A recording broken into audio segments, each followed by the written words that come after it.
오늘은 그의 신하들은 이러하니라, 그의 신하들은 이러하니라, 이 제목으로 하나님 말씀 전하겠습니다. 솔로몬은 한 아이를 두고 서로 자기가 낳은 아들이라고 주장하는 두 여인을 재판하게 되었습니다. 여인의 이야기를 들은 솔로몬은 칼로 아이를 나누어 두 여인에게 반반씩 주라고 했습니다. 그러자 한 여인이 내 주여 산 아이를 그에게 주시고 죽이지 마옵소서라고 간청을 했습니다. 반면에 다른 한 여인은 산 아이가 누구의 것도 되지 못하도록 칼로 나누어 달라고 합니다. 그때 솔로몬이 아이를 죽이지 말라고 간청을 한 여인이 산 아이의 어머니라고 판결을 내렸습니다. 친어미의 사랑은 결코 자식을 사지로 내몰지 않기 때문입니다. 증인도 없고 증거도 없는 상황에서 이 같은 솔로몬의 판결은 모두를 놀라게 했고, 백성들은 솔로몬에게서 하나님의 지혜가 있음을 보면서 그를 더욱 경외하게 되었습니다. 그리고 오늘의 본문이 이렇게 이어집니다. 본문 1절로 2절입니다. 솔로몬 왕이 온 이스라엘의 왕이 되었고 그의 신하들은 이러하니라. 사독의 아들 아사리아는 제사장이요. 온 이스라엘의 왕이 된 솔로몬이 신하들을 임명했습니다. 솔로몬이 제 아무리 지혜가 뛰어나다고 해도 나라의 모든 일을 혼자서 처리할 수는 없었습니다. 나누어서 해야 합니다. 요직에 신하들을 세워서 나란 일을 맡겨야 합니다. 특히 탁월한 리더의 능력은 나라의 인재를 적재적소에 등용해서 최선의 능력을 발휘하도록 하는 데 있습니다. 물론 왕의 능력이 출중할 수 있습니다. 하지만 어떤 특정한 분야에서는 왕보다 더 뛰어난 능력을 지닌 신하가 있습니다. 전문가가 있어요. 바로 그 신하의 능력을 알아보고 등용하는 것이 왕의 능력입니다. 그래서 인사는 만사다라는 말이 있듯이 좋은 신하를 발굴해 세울 수 있는 왕이 탁월한 능력을 지닌 왕입니다. 그런 면에서 오늘의 본문은 솔로몬이 인재를 적재적소에 세우는데 뛰어난 해안과 지혜를 지닌 능력 있는 왕이었음을 보여줍니다. 솔로몬의 인사 원칙에는 몇 가지 특별한 면이 있었습니다. 먼저 그는 대제사장부터 세웠습니다. 오늘 본문을 보면 솔로몬의 긴 신하의 목록이 등장을 합니다. 그런데 그 긴 신하의 목록 중에 제일 먼저 등장하는 인물이 사독의 아들 아사리아 제사장입니다. 본문은 그의 직분을 제사장으로 기록했지만 사독의 뒤를 이은 대제사장을 가리킵니다. 사독은 여러분들이 아시는 것처럼 솔로몬의 이복형 아도니아가 대장군 요압, 대제사장 아비아달과 함께 반란을 일으켰을 때 그 반란에 가담하지 않고 솔로몬의 곁을 지켰던 인물입니다. 특히 대제사장 아비아달이 아도니아 편에 섰을 때에는 수많은 제사장들이 다 아도니아를 지지했습니다. 하지만 사독만큼은 솔로몬에 대한 신의를 지키며 끝까지 솔로몬 편에 남아 있었습니다. 솔로몬은 그 충심과 신의를 잊지 않았고 그의 집안을 대제사장 가문으로 세우면서 그의 아들 아사리아에게 대제사장직을 맡긴 것입니다. 여기까지는 이해가 됩니다. 위험천만한 반란의 순간에도 자기의 곁을 지켜준 사독 가문을 대제사장에 임명한 것은 솔로몬이 아니라 누구라고 해도 그렇게 했을 거예요. 그런데 중요한 것은 순서입니다.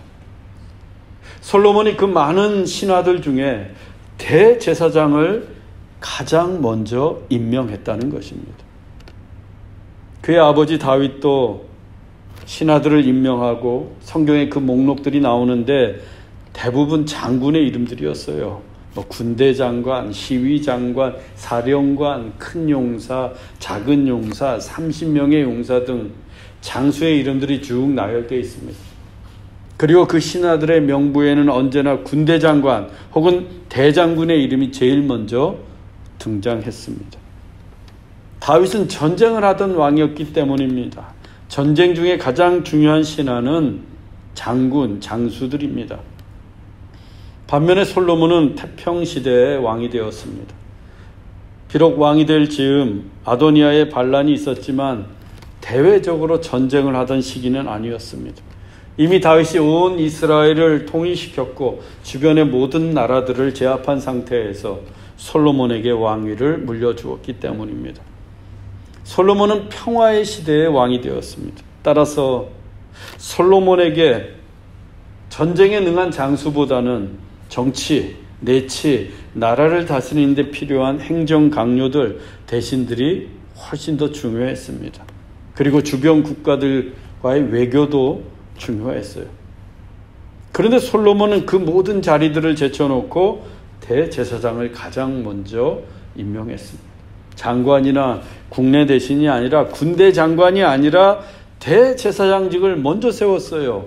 이것이 무엇을 의미하겠습니까? 솔로몬이 무엇을 가장 중요하게 여기고 있는 거예요? 예배입니다. 예배. 온 이스라엘의 왕이 된 솔로몬이 해야 할 일이 얼마나 많았겠습니까? 반란으로 인한 어수선한 나라도 수습해야 하고, 정부의 조직도 제대로 갖추어야 하고, 군대도 개편해야 하고, 외교 정책도 세워야 하고, 정말 할 일이 태산같이 많습니다.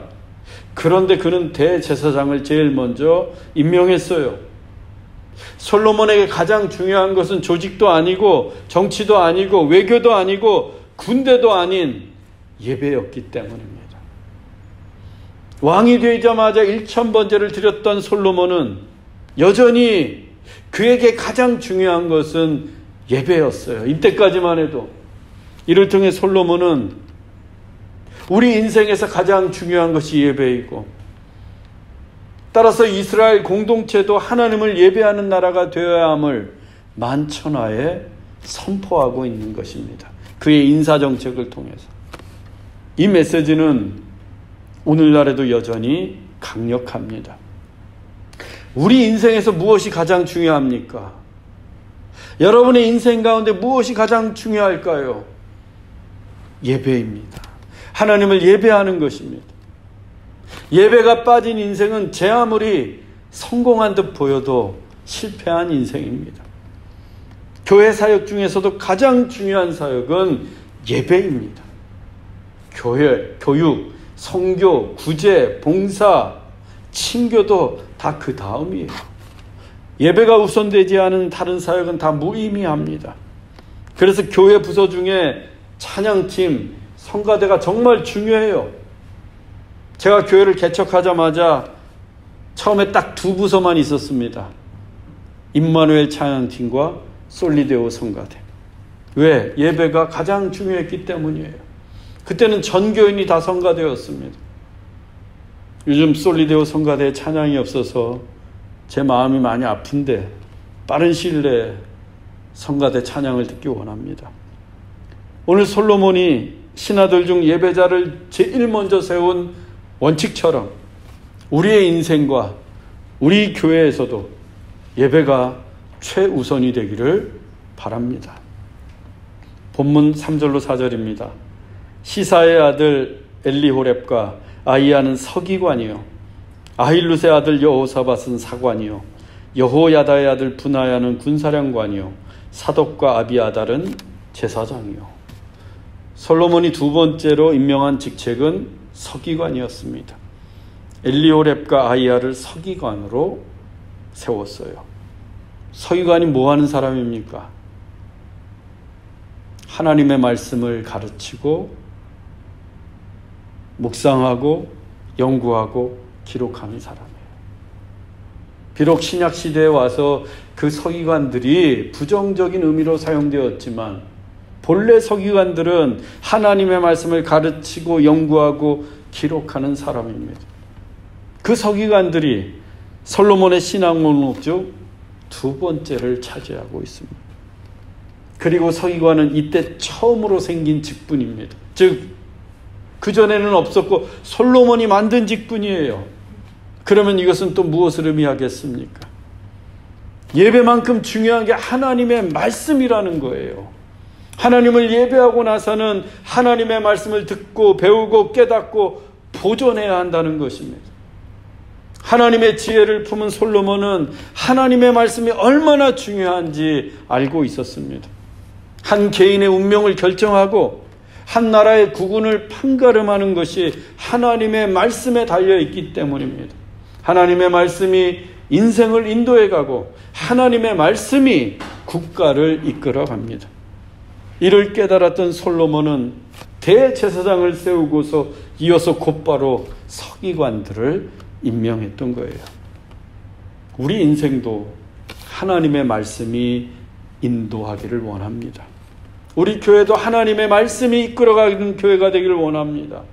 그것은 우리가 하나님의 말씀으로 충만할 때 가능합니다. 하나님의 말씀으로 충만한 성도, 하나님의 말씀으로 충만한 교회가 되기를 원합니다. 그 다음에 솔로몬이 임명한 직책은 사관입니다. 솔로몬은 여호사밧을 사관으로 세웠습니다. 사관은 한 나라의 역사를 기록하는 역사가입니다. 역사를 무겁게 여기는 왕이 올바른 통치를 할 수 있습니다. 우리는 자기의 욕망 때문에 역사를 무시하고 역사를 왜곡하는 군주와 정치인들을 수없이 많이 봐왔습니다. 그들에 대한 후대의 역사적 평가는 비참하리만큼 냉혹합니다. 일제강점기에 독립운동가였던 단체 신채호 선생은 역사를 잊은 민족에게는 미래가 없다라고 할 정도로 역사의 중요성을 강조했습니다. 더 나아가 우리는 역사를 통해 일하시는 하나님의 섭리를 볼 수 있어야 합니다. 왜? 우리는 크리스찬이기 때문에. 하나님은 인류의 역사를 통해서 계시하시는 분입니다. 이스라엘의 사관의 직책도 솔로몬이 처음으로 만든 직책이었습니다. 솔로몬은 역사를 통해서 온 이스라엘 백성들이 하나님의 섭리를 깨닫기 원했던 거예요. 그 다음이 비로소 군사령관입니다. 솔로몬은 분하야를 이스라엘 군대 총사령관으로 임명했습니다. 이 분하야는 대장군 요압이 반역했을 때에도 솔로몬 곁을 지켰던 장수입니다. 솔로몬은 그의 충심을 보았고 왕이 되자 그에게 사령관의 직무를 맡겼습니다. 그 다음 사독과 아비아달이 제사장이라고 하는데, 이 아비아달은 아도니아를 도와 반역을 꾀했다가 제사장직에서 파면당한 그 아비아달과 이름만 같은 동명이인입니다. 아비아달의 제사장 파면은 엘리 가문에 대한 하나님의 심판이었기 때문에 그는 또다시 제사장이 될 수 없었어요. 이어서 솔로몬은 행정부 내각을 임명했습니다. 본문 5절로 6절입니다. 나단의 아들 아사리아는 지방 관장의 두령이요, 나단의 아들 사붓은 제사장이니 왕의 벗이요, 아이살은 국내 대신이요, 압다의 아들 아도니람은 노동 감독관이더라. 솔로몬은 나단의 두 아들을 신임했습니다. 먼저 아사리아를 지방 관장의 두령으로 임명했어요. 대제사장 사독의 아들의 이름도 아사리아인데 나단의 아들의 이름도 아사리아입니다. 이 아사리아의 뜻이 하나님이 도우신다라는 뜻이에요. 하나님이 도우신다. 이름의 뜻이 매우 좋습니다. 그래서 여러 사람들이 자기 자식의 이름을 아사리아로 지었던 모양이에요. 이 지방관장의 두령은 장관들의 우두머리입니다. 오늘날로 치면 행정부의 수장인 국무총리라고 할 수 있어요. 그 총리 대신 자리에 나단의 아들을 앉힌 것입니다. 그리고 나단의 또 다른 아들인 사붓은 제사장이었는데 왕의 벗이라고 소개하고 있습니다. 즉 솔로몬의 친구입니다. 아마도 그는 비서실장의 역할을 하면서 솔로몬을 곁에서 자문하고 도왔던 인물인 것 같습니다. 특히 본문이 그를 왕의 벗이라고 기록할 정도로 사붓은 솔로몬과 친밀했고 솔로몬의 최측근이었습니다. 나단 선지자가 누구입니까? 그는 다윗 때부터 신실했던 선지자입니다. 특히 아도니아가 반역을 했을 때 다윗을 찾아가서 솔로몬이 왕이 되어야 한다고 직언했던 선지자예요. 그 나단의 두 아들을 솔로몬이 다 신뢰했고 높은 지위에 앉혔습니다. 여기에서 우리는 솔로몬의 일관된 인사 원칙을 보게 됩니다. 즉 자기가 신뢰하는 자를 요직에 앉혔다는 거예요. 물론 오늘날에도 마찬가지입니다. 보세요. 솔로몬은 최고의 영적 자리인 대제사장에는 사독의 아들 아사리야를, 그리고 최고의 군사령관에는 분하야를, 그리고 최고의 행정강요인 국무총리와 최측근 비서실장에는 나단의 두 아들 아사리야와 사붓을 앉혔어요. 솔로몬은 나라의 가장 중요한 요직을 반역의 때에 자기에게 충성을 다한 그들에게 맡긴 것입니다. 이것은 자신이 신뢰하는 자들을 통해 앞으로 이스라엘을 일사불란하게 통치해가고자 하는 솔로몬의 리더십을 보여줍니다. 이로써 그의 리더십은 더욱더 공고해져 갔습니다. 이어서 국내 대신에는 아이사를 임명해서 왕궁의 살림을 책임지도록 했고, 노동감독관에는 아도니람을 세워서 토목공사를 감당하도록 했습니다. 나중에 이 아도니람이 성전과 왕궁을 건설하는 데 책임자가 됩니다. 그 다음 솔로몬은 나라의 행정구역을 12로 나누어 다스렸습니다. 본문 7절입니다. 솔로몬이 또 온 이스라엘의 12지방 관장을 두매 그 사람들이 왕과 왕실을 위하여 양식을 공급하되 각기 1년에 한 달씩 양식을 공급하였으니, 솔로몬은 본래 12지파로 나누어진 구역을 12지방으로 재조정했습니다. 12지방 관장의 능력에 따라서 어느 지방은 크고 땅이, 또 어느 지방은 작게 나누어 주었습니다. 그 결과 오랫동안 굳어져 있었던 12지파의 경계가 사라지게 됩니다. 그리고 새로운 행정구역이 태동하게 돼요. 여기에 장점이 있었는데 그동안 12지파 간의 치열한 갈등과 경쟁이 있었습니다. 그런데 새롭게 행정구역이 재편되면서 지파 간의 갈등과 경쟁이 사라지게 되었고, 또 동일 행정구역 안에 함께 속한 지파들이 있어서 서로 돕고 협력하는 관계가 되었습니다. 그리고 그 12지방으로 하여금 왕과 왕실의 양식을 공급하도록 했는데 1년에 한 달씩 책임지게 함으로써 백성들의 부담도 줄여 주었어요. 이 또한 지혜로운 결정이었습니다. 이상과 같이 왕이 된 솔로몬은 신하들을 세워서 나라를 다스려 나갔습니다. 그의 인사 정책의 핵심은 첫째가 예배와 말씀을 최우선으로 하고, 둘째는 충성스러운 자들을 요직에 앉혀 자신의 리더십을 공고히 했고, 셋째는 지파 간의 갈등을 해소하고 백성들의 부담을 줄이는 데 있었습니다. 그 결과가 어떠했는가? 본문 20절입니다. 유다와 이스라엘의 인구가 바닷가의 모래같이 많게 되매 먹고 마시며 즐거워하였으며, 솔로몬의 인사 정책으로 유다와 이스라엘의 인구가 바닷가의 모래같이 많아졌습니다. 그리고 온 이스라엘이 먹고 마시며 즐거워했어요. 사람들이 바닷가의 모래알처럼 많아졌음에도 불구하고 그들은 풍족했습니다. 풍요로웠어요. 온 이스라엘 백성들이 먹고 마시고 즐거워할 정도로 그들은 행복한 나라가 되었습니다. 교회의 모습도 이와 같아야 돼요. 교회의 부흥도 이와 같습니다. 예배가 최우선이 되는 교회, 하나님의 말씀이 이끌어가는 교회, 그리고 교회의 적재적소에 직분자들이 세워지게 되면 교회도 부흥하고 행복한 공동체가 됩니다. 그래서 오는 8월 27일에 있는 우리 교회 임직 예배가 무척이나 중요합니다. 그 예배를 기점으로 우리 교회는 명실상부한 조직교회가 되고 당회가 생기고 항존 직분자들이 세워집니다. 바라기는 그동안 예배와 말씀에 충실했던 우리 교회가 그 임직 예배를 기점으로 부흥의 시대를 맞이하기 원합니다.